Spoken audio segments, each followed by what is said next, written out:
आजकल का जो ज़माना आ चुका है, जो आजकल का दौर है, इसमें अपनी बात किसी को बतानी नहीं चाहिए। अगर किसी को बात बतानी चाहिए ना, तो वो या तो आपको अपने पेरेंट्स के साथ अपनी बात शेयर करनी चाहिए, या तो उस बंदे के साथ शेयर करनी चाहिए जो उस प्रोफेशन में माहिर हो। सबसे बेस्ट चीज़ है अपने अल्लाह ताला के साथ अपने मसले को शेयर करो। वासिफ अली वासिफ रहमतुल्लाह अलैह फरमाते हैं, अपनी परेशानियों का जिक्र लोगों से ना करो, इससे अच्छा है कि तुम परेशानी दूर करने के लिए दुआ करो।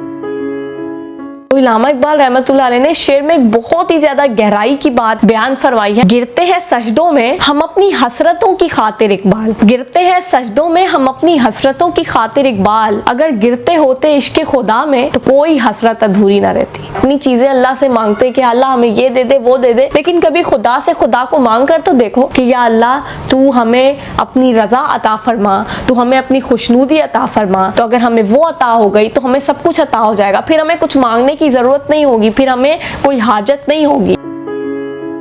वो है खुद पे कंट्रोल, खुद पे काबू। जब तक आपका खुद पे काबू नहीं होगा आप कुछ नहीं कर पाओगे। आपको डॉक्टर कहता है परहेज के लिए कि आपने ये चीज नहीं खानी, ये फ्राइज बर्गर ये बाहर की चीजें जंक फूड नहीं खाना। आप कहते हो यार एक दफा कितनी मजे की है, खा लेते हैं। यही है खुद पर कंट्रोल ना होना। जब हम कहते हैं कि हमने कुछ करना है, आगे बढ़ना है, तो हम कहते हैं यार थोड़ी सी मूवी रह गई, ये पूरी तो देख लें एक दफा, और वो कभी वो हमारी मूवी पूरी नहीं हो पाती और ना हम कुछ कर पाते हैं। अपने बच्चों को एक टारगेट जरूर देते हैं कि आपने इतनी परसेंटेज लानी है, आपने इतने नंबर्स लाने हैं। कोई अपने बच्चे को देना है 95%, 98%, 97%, आपने इतने मार्क्स लाने हैं। प्लीज आप अपने बच्चे की कैपेसिटी जरूर देखें। अगर आपका बच्चा 95% ला सकता है तभी उसे चैलेंज दे, ताकि वो चैलेंज को कबूल करके उसे पूरा भी कर सके। आप डिजिटल दौर की बात कर रहे हैं ना, दुनिया तो आगे बढ़ती चली जा रही है। हर बच्चे के अंदर कोई ना कोई सलाहियत मौजूद है, कोई ना कोई एक ऐसी हॉबी है उसकी जो वो लोगों के सामने ला सकता है। तो मैं तो कहती हूँ आप उन्हें सोशल मीडिया पर भी शेयर कर सकते हैं अपने बच्चों की हॉबीज को, जो उनके अंदर सलाहियतें हैं। सोशल मीडिया पे जो लोग उन्हें देखेंगे डिजिटल मीडिया पे, तो वो उनकी तारीफ करेंगे, उन्हें और हौसला अफजाई मिलेगी। सारे वालिदैन को देखा है मैंने, उन्हें पता ही नहीं होता हमारे बच्चे किधर हैं। उनके बच्चे घर से बाहर फिर रहे होते हैं, कहाँ होते हैं कहाँ नहीं होते, उन्हें कोई होश ही नहीं होता। ऐसा नहीं होना चाहिए। आपने बच्चों पे नजर रखनी, कड़ी नजर रखनी है। वालिदैन को ये दो चीजें तो पता ही होनी चाहिए, बच्चे कहाँ हैं और क्या कर रहे हैं या किसके साथ है। कोलंबस जिसने अमेरिका डिस्कवर किया, उन्हें एक दफ़ा बादशाह ने अपने शाही दरबार में बुलाया एंड उन्हें अपने साथ अपनी करीबी कुर्सी पर बिठाया।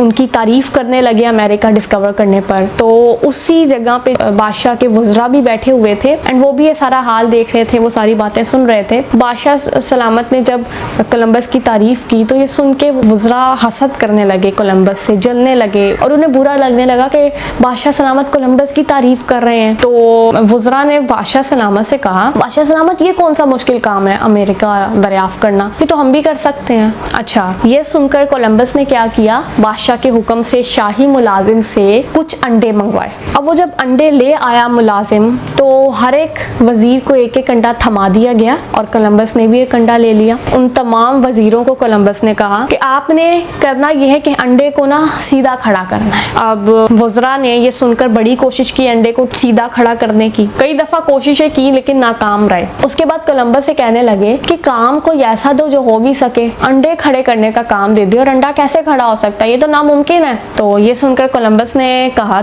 इसका मतलब है आप सारे हार मान चुके हैं। वज़रा ने कहा बिल्कुल अंडा सीधा खड़ा ही नहीं हो सकता, तो हम क्या करें। फिर कोलंबस ने अपना जो उनके पास अंडा था उसकी जो चोंच थी वहां से अंडे को तोड़ा, जर्दी और सफेदी निकाल ली और फिर उस अंडे के बैरूनी खोल को सीधा खड़ा कर दिया। अब ये देख के तमाम वज़रा हंसने लगे और कोलंबस को कहने लगे, लो जी ये तो हम भी कर सकते हैं, ये कौन सा मुश्किल काम है। तो इस बात पे कोलंबस ने कहा, अगर कर सकते हो तो पहले क्यों नहीं किया। कितने सीरियल किलर भी है, कोई बड़े से बड़ा किलर भी है, लेट्स सपोज उसने किसी को किल कर दिया है। अब उसने सारे एविडेंस मिटा दिए और कोर्ट भी उसे नहीं पकड़ पाई, उसे डिटेक्ट नहीं कर पाई, उसे दुनिया में सजा नहीं हुई, लेकिन आखिरत में तो अल्लाह ताला वो देख रहा है, उसे आखिरत में तो सजा जरूर मिलेगी। सिर्फ एक ही जुमला इंसान की तरबियत के लिए काफी है कि अल्लाह देख रहा है। वो इकबाल रहमतुल्लाह अलैह क्या खूब फरमाते हैं, मिट जाएगा गुनाहों का तसव्वुर जहां से इकबाल, मिट जाएगा गुनाहों का तसव्वुर जहां से इकबाल, घर हो जाए यकीन कि अल्लाह देख रहा है। अपने बच्चों को कीमती वक्त जरूर दें। आपके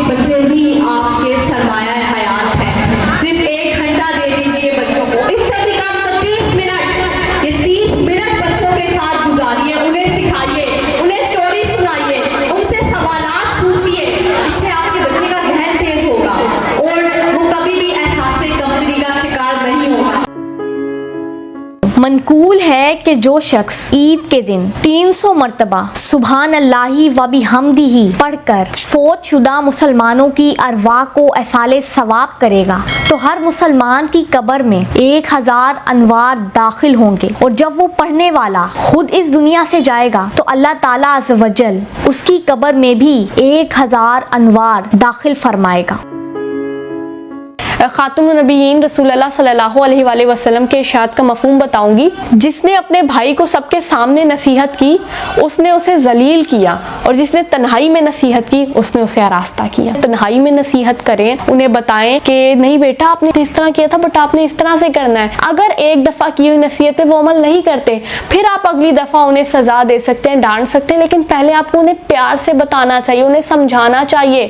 जब तक आप बच्चों को समझाएंगे नहीं और बच्चों को समझेंगे नहीं तो बच्चे किस तरह से अपनी बातें आप तक शेयर कर पाएंगे। बच्चे तो आपसे हर वक्त डरे डरे रहेंगे। अगर हम YouTube का चैनल भी बनाते हैं तो किस टॉपिक पे बनाना चाहिए, किस पे ज्यादा व्यूज आते हैं, क्या करना चाहिए? आप हमेशा वो चैनल बनाएं जिसमें आपका पर्सनल इंटरेस्ट हो, एक बात। दूसरी बात, अब आपका इंटरेस्ट 2-3 में हो सकता है तो उसमें ये देखें दूसरे नंबर पे यार कंपटीशन किसमें। बहुत सारी फील्ड के चैनल बेइंतहा होते हैं और उसमें कंपटीशन की वजह से आप ग्रो नहीं कर सकते, तो कंपटीशन भी आप फाइंड करें। उसके बाद देखें कि यार पब्लिक की नीड किस में है, लोग क्या देखना चाहते हैं। बस ये 3-4 बातें सामने रखी शुरू हो जाएं तो आपको कोई भी कामयाब होने से नहीं रोक सकता। जो इंसान को जीने का अंदाज सिखाता है, सांसों की आमद का गहरा राज बताता है, जो समझाता है दुनिया कैसे ईजाद हुई, किस गलती से खारिज आदम की फरियाद हुई, जो ये कहता है दुनिया को एक सदा समझो, अपने होने में अल्लाह की सिर्फ सदा समझो, जो ये कहता है कि जो कुछ भी है फानी है, कहते हैं हम जिसे कयामत वो तो आनी है, कैसे होगी सुबह कैसे शाम बताता है, वो है सच्चा मजहब जो इस्लाम कहता है, वो है सच्चा मजहब जो इस्लाम कहता है। अगर आपका बच्चा बुक से नहीं पढ़ना चाह रहा, आप उसे YouTube पर कोई वीडियो लगा कर दे सकते हैं। वीडियो आती है अल्फाबेट्स की, वो आप उसे लगा के दे सकते हैं। A for Apple, B for ball, ये वाली वीडियोस। मतलब वो जब सीखेगा, वो देखेगा, साथ साथ उसकी एंजॉयमेंट भी होगी और साथ साथ वो पढ़ेगा भी। आप उसे वो खिलौने ला कर दें जिनके ऊपर इस टाइप की पढ़ाई से मुतालिक चीजें लिखी हो, लाइक किसी ब्लॉक के ऊपर अलिफ बे लिखी हो, किसी के ऊपर ABC, किसी के ऊपर 1 2। आपने ना बच्चों को ना घर में पढ़ाना स्टार्ट करवाना है। सबसे पहली जो दरसगाह होती है बच्चे की, वो माँ की गोद होती है, ठीक है। माँ भी बच्चे को पढ़ाए और उसके फादर भी उसे पढ़ाएं, दोनों। और आपने ज्यादा देर नहीं उसे पढ़ाना, साथ साथ जब उसका दिल करे बीच में वो खेले और साथ साथ वो पढ़े। और ज्यादा से ज्यादा दिन में आप उसे 1 घंटा पढ़ा लें। आहिस्ता आहिस्ता आप उस ड्यूरेशन को बढ़ा सकते हैं। 20-20 मिनट की ब्रेक के बाद उसे पढ़ाएं ताकि बच्चा बोर ना हो। देखिए, इंसान दौलत कमाता है, अपनी जी जान लगा देता है, अपना बुरी हालत कर देता है, दौलत कमाता है, अपनी पूरी मेहनत करता है, तो वो दूसरों को ना दे और अपने ऊपर इन्वेस्ट ना करे। देखिए, ऐसे लोगों के साथ पता है क्या होता है, असल में दौलत कमाते रहते हैं, जमा करते रहते हैं, और आखिर में साथ वो बच्चों पे भी खर्च नहीं करते, बीवी पे भी खर्च नहीं करते, अपने घर वालों पे खर्च नहीं करते, रिश्तेदारों पे खर्च नहीं करते। आखिर में उन्होंने वो कब्र में लेके जानी होती है कि अपनी दौलत, वो सब कुछ उनका यही रह जाता है। देखिए, हम किस लिए पैसे कमाते हैं? अपनी आसाइश के लिए, अपने सुकून के लिए, बट हम खुद पर ही खर्च ना कर पाए तो उसका कोई फायदा नहीं है।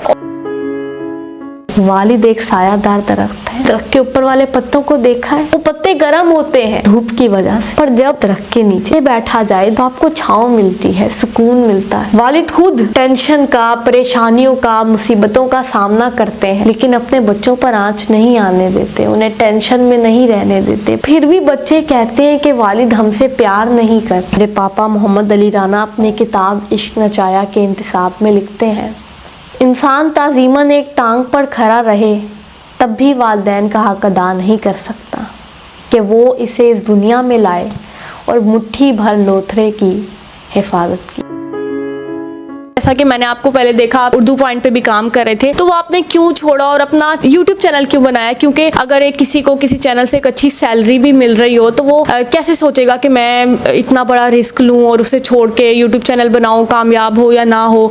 तो ये कैसे रिस्क लिया, कैसे किया? मैं आपको बताता हूँ, सिंपल सी चीज़ है। अगर आप किसी के पास काम करते हैं ना, तो आपको 8 घंटे नौकरी के साथ साथ ना उनको आप एक किस्म का आगे बढ़ ही नहीं सकते, पहली चीज़। और जब आप इंडिपेंडेंट रह के काम करते हैं ना, आपको सोचने के बड़े मौके मिलते हैं कि बस अगर मैं कोई बिज़नेस कर रहा हूँ ना, तो मेरा टारगेट ये होगा कि मैंने इस बिज़नेस को ज़्यादा एक्सपेंड करना है, बढ़ाना है। लेकिन जब मैं किसी बार नौकरी कर रहा हूँ ना, तो मैं यही सोचता रहूँगा कि यार मैं जब मैं कॉल सेंटर में जॉब करता था ना, सब उर्दू पॉइंट में, तो मैं कहता था यार सैलरी मेरी 15-16 हज़ार सैलरी है, तो मज़ीद 5 साल बाद कितनी होगी? साल बाद बढ़ती है 1000, 20-21 हज़ार होगी जब मेरी कोई शादी की एज होगी, 25-26-27 साल की एज में। लेकिन अल्लाह ताला का लाख शुक्र है कि जब आप कोई फ़ैसला लेते हैं ना, जब आप ये सोचते हैं कि भाई मैंने अपना काम करना है, मैं समझता हूँ चाहे वो अपने काम से आपको 15 हज़ार ही क्यों ना आ रहा हो, लेकिन आपको ये उम्मीद ज़रूर होती है कि वो 15 × 15 लाजमी होगा। सैफ साहब लिखते हैं, अगर कुर्बानी का जानवर ईद से 20-25 रोज़ कबल ले आएँ तो बहुत गन डालता है और खाता पीता भी बहुत है, तंग भी बहुत करता है, लेकिन इसके बावजूद बरोज़े ईद जब कसाई उसे ज़िबा करने लगता है तो सब घर वालों का दिल भी बहुत दुखता है। यूँ महसूस होता है कि जैसे हम अपनी किसी अजीज़ चीज़ को कुर्बान करने लगे हैं और छुरी बकरे की शहरक पर नहीं बल्कि हमारी गर्दन पर फिरने लगती है। हम क्या करें? आप क्यों रोने लगी? क्योंकि हमारे साथ भी बिल्कुल ऐसा ही होता है। सैफ साहब, मेरा ख्याल है कि इसी का नाम असल कुर्बानी है। जानवर ईद की नमाज से 4-6 घंटे या 1-2 रोज़ कबल लाकर ज़िबा कर देने से तो यही बेहतर है कि आप ईद की नमाज़ पढ़कर आते हुए बाज़ार से गोश्त ले आएँ। यूँ आप गोश्त भी नोश फरमा लेंगे, तमाम असल और हकीकी कुर्बानियों से भी बच जाएंगे। याद रहे, अल्लाह को इंसान की कुर्बानी नहीं, उसकी नीयत चाहिए। अगर अल्लाह को ऐसी कुर्बानी मंजूर होती तो वो हज़रत इब्राहीम अलैहिस्सलाम की कुर्बानी को एक्सेप्ट करके हज़रत इस्माईल अलैहिस्सलाम को कबूल कर लेता। ईद के दिन अगर आपके मोहल्ले में किसी के घर दाल बन रही है तो क्या फ़ायदा आपकी कुर्बानी का? अल्लाह को सिर्फ नीयत चाहिए, लेकिन कहाँ है वो हमारी नीयत? सिर्फ शोशा, मेरा जानवर इतना महंगा, इतना ऊंचा, इतना वजनी, इतना ताकतवर, इतना ज़्यादा गोश्त, खुद ही टिक्के बनाए, खुद ही बोटियाँ बनाई, खुद ही कलेजी भूनी और खुद ही खा गए। सब कुछ खुद ही तो खा जाते हो, अल्लाह के लिए कुछ भेजते हो? कोई बोटी लेता है अल्लाह आपसे? अल्लाह को सिर्फ नीयत चाहिए, अल्लाह सिर्फ नीयत लेता है और वो भी तुम खराब करके भेज रहे हो। बस अब मुझसे और ना होगा, ख़त्म करें। क्या रवैया है जब कोई आपकी इंसल्ट करता है, जब कोई आपको डिसरिस्पेक्ट करता है? पहला उस बंदे की आप पूरी बात सुने, उसके बाद बस आप मुस्कुराएं। और जो बंदा आपकी इंसल्ट कर रहा है, ये आपका रवैया देखकर उसे बड़ी ज़्यादा शर्मिंदगी फील होगी। वो कहेगा इस बंदे को मैं इतना डिसरिस्पेक्ट कर रहा हूँ, इसकी इतनी इंसल्ट कर रहा हूँ, इससे कोई फ़र्क ही नहीं पड़ा, ये मुस्कुरा रहा है। तो ऐसा बंदा इस बात के बारे में सोच सोच के खुद ही डिप्रेशन में चला जाएगा, एंजाइटी का शिकार हो जाएगा। वो कहेगा मैंने इसे डिमोटिवेट करने की कोशिश की लेकिन इसे कोई असर नहीं हुआ। तो बंदा खुद ही वो सोच सोच के अपना बुरा हाल कर लेगा एंड आप अपनी लाइफ को कंटिन्यू कर सकते हो। टेंशन मत लो, एफर्ट करो और दुआ करो, ये चीज बहुत मायने रखती है। ठीक है, जैसे बहुत सारे स्टूडेंट्स होते हैं वो पढ़ते नहीं है, ठीक है, और फिर वो एग्जाम्स दे के आ जाते हैं और फिर वो बड़ी टेंशन ले लेते हैं, अब हमारा क्या होगा, अब हमारा क्या होगा। बट ये मुहावरा तो आपने सुना होगा, अब पछताए क्या हो जब चिड़िया चुग गई खेत। जो होना है वो होकर ही रहना, आप उसे नहीं रोक सकते। आपको पता है सूरज ने ढलना, उसने ढलना है, सूरज ने गुरूब होना, उसने होना है, सूरज ने निकलना है, उसने निकलना ही है, रात होनी है तो होनी ही है, रात के बाद सुबह होनी है तो होनी ही है। लेट्स सपोज हम एक टेस्ट दे के आए हैं, हमें पता है कि हमारी पोजीशन उसमें कैसी है, अब जो होना है वो हो जाना है। अब वो पर्चे किसी के साथ तब्दील नहीं हो सकते। ठीक है, जिंदगी बादशाहों वाली जीनी है तो मेहनत गधों वाली करो। तख्लीकी सलाहियतें अपने बच्चे के अंदर पैदा करने के लिए, उसके जहन को तेज करने के लिए आप उससे स्टोरी जरूर लिखवाएं। स्टोरी राइटिंग एक बहुत ज्यादा अहम किरदार अदा करती है। जो आपके बच्चे स्टोरी लिखेंगे, आप जब उन्हें पढ़ेंगे तो आपको पता लगेगा कि आपका बच्चे का माइंड कैसा है, वो जिस टाइप की स्टोरी लिख रहा है। ऑब्वियसली बंदे का उस टाइप का माइंड होता है क्योंकि वो उसी टाइप का सोच रहा होता है। तो इससे आप अपने बच्चों के बारे में बहुत कुछ जान सकते हैं। आपका करना ये होगा कि एक रूम जिसमें बहुत सारी चीजें पड़ी हो, बेडरूम भी हो सकता है, ड्राइंग रूम भी हो सकता है, बच्चों का कमरा भी हो सकता है, वहां पे बच्चों को दिखाएं और बोले बहुत सारी चीजें जो है वो ऑब्जर्व करो, रूम में जो कुछ पड़ा हुआ है वो देखो कि कौन सी चीज कौन सी लोकेशन पे पड़ी है, वो कहें कि हमने देख लिया, आप उन्हें बाहर भेज दें, कमरे को लॉक कर लें और मुख्तलिफ चीजें जो है उनकी पोजीशन चेंज कर लें। मसलन ये यहाँ पे रखा हुआ है, आप इसे उठा के यहाँ पे रख सकते हैं, बुक है इसे आप नीचे रख सकते हैं, यूं किसी भी चीज की पोजीशन चेंज कर सकते हैं। उसके बाद आप अपने बच्चों को उस रूम में बुलवाइए और बताओ किस किस चीज में चेंजिंग आई है या कौन सी चीज अपनी जगह से हटी है। और जब आपके बच्चे सही आंसर दे दें तो फिर आप उन्हें अप्रिशिएट भी कर सकते हैं, क्लैपिंग भी करवा सकते हैं, आप उन्हें कोई गिफ्ट वगैरह भी दे सकते हैं। तो यूं बच्चों का माइंड भी तेज होगा, उनके देखने की सलाहियत भी मजबूत होगी। जैसे आप एक अच्छे पेंटर हैं तो आप अपने बच्चों को भी वो पेंटिंग सिखा सकते हैं। अगर आप कोई अच्छे साइंस के टीचर हैं तो आप अपने बच्चों को साइंस सिखा सकते हैं। आप उन्हें कहें कि वो YouTube से देखकर नोट्स भी बना सकते हैं, क्योंकि YouTube एक ऐसा प्लेटफॉर्म है कि इस वक्त आपके लिए वो बहुत फायदेमंद भी है अगर आप उसका बेहतरीन इस्तेमाल करें। उन्हें कहें कि वो गूगल सर्चिंग भी करें और अपने जहन से नोट्स बनाएं और आपको चेक करवाएं। आप पूरी फैमिली एक टॉपिक सेलेक्ट करें और उस पर आप बुक्स भी पढ़ सकते हैं।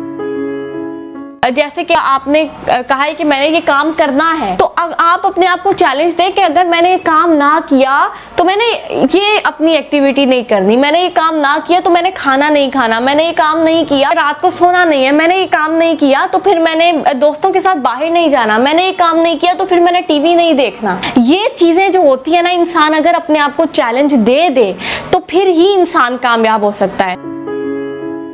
ये कोशिश यही रंग लाती है और आहिस्ता आहिस्ता फिर अल्लाह ताला आपको कामयाबी दे देता है। इसलिए कभी भी गिव अप नहीं करना और आगे बढ़ते चले जाना है और हिम्मत करते रहना है। अब देखिए मेरा सांस फूल गया है क्योंकि 3 से 4 वीडियोस जो हैं अब मैं बना चुकी हूँ और गर्मी भी बढ़ी है, पंखा भी बंद है, तो बस आपने आगे बढ़ते रहना। और मेरे पापा जो है, पंखा बंद है तो मेरे पापा वो पंखा पकड़ के हैंड वाला वो मुझे हवा दे रहे हैं, और पहले पंखा भी नहीं था तो वो क्लिप बोर्ड से मुझे हवा दे रहे थे। इतनी ज़्यादा गर्मी और टिश्यू से बार बार साफ करना पड़ रहा है, तो बड़ी मुश्किलात हैं, लेकिन इंशाल्लाह अल्लाह ताला एक दिन जो है ना वो मेहनत का सिला ज़रूर देगा।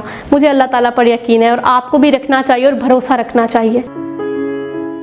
माह रमज़ान के इस पाक बाबरकत महीने में एक नफल का सवाब फ़र्ज़ के बराबर और फ़र्ज़ का सवाब 70 फ़राइज़ के बराबर हो जाता है। सबसे ज़्यादा इस चीज़ की ज़रूरत है कि हम लोग अपने दिलों की सफाई करें, बाहिमी इख्तलाफात और लड़ाई झगड़ों को ख़त्म करने की कोशिश करें और ज़्यादा से ज़्यादा नेकियां कमाएं। माह रमज़ान में आप अगर साहिब इस्तात हैं तो किसी ज़रूरतमंद के घर आप राशन भी डलवा सकते हैं, आप रोज़ेदार को सहरी और अफ्तारी भी करवा सकते हैं। अगर आप माल के ज़रिए किसी की मदद नहीं कर सकते हैं तो यूं ही आप किसी उदास चेहरे पर मुस्कुराहट भी ला सकते हैं।